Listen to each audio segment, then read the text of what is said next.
Mga pasyalan at mainit na sabaw, patok sa Baguio City. Silipin sa report.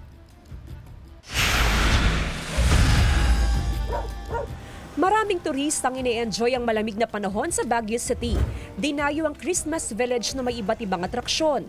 Christmas in Japan ang tema, kaya may mga anime characters, sakura blossoms at snow. Dagsari ng mga namimili sa night market.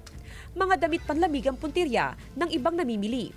Nararanasan ngayon ang pinakamalamig na panahon mula nang mag-umpisang amihan season na nagdadala ng malamig at tuyong hangin sa maraming lugar sa bansa. Bumagsak sa 12.6 hanggang 13.6 degrees Celsius ang temperatura rito nitong nagdaang weekend. Malamig. Actually parang nasa US yung klima. Ano pong ginawa niyo para hindi masyado hindi kayo ma-enjoy yung lamig, para at the same time hindi kayo magkasakit? Walking.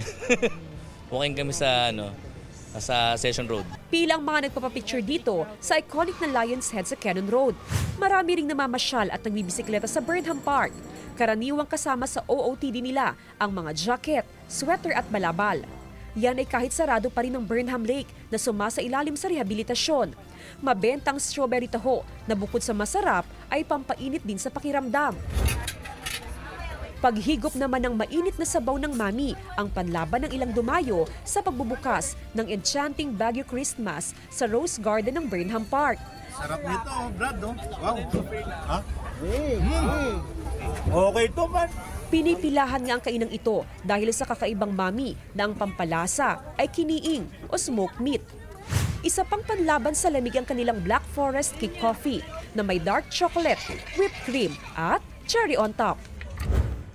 Sabi ng Pag-asa, simula pa lang ito ng malamig na panahon. Asahan daw na mas mababa pang temperatura at lalo pang lalamig sa mga susunod na araw. Between 7.9 to 11.8, yan po yung mga possible na mga lowest temperature na pino-forecast po ng Pag-asa mula January up to February 2026. So medyo mas papalamig pa at mararanasan pa rin natin yung mga tinatawag nating cold surges. Pero dapat ding mag-ingat, sabi ng Pag-asa, dahil nakakapaminsala rin ang sobrang lamig ng panahon. Ngayong araw, lalo pang lumamig sa City of Pines. Naitala ng Pag-asa ang 15.8 degrees Celsius na minimum temperature sa Baguio City kanina, kumpara sa 16.8 degrees Celsius kahapon. Jasmine Gabriel Galban, One North Central Luzon.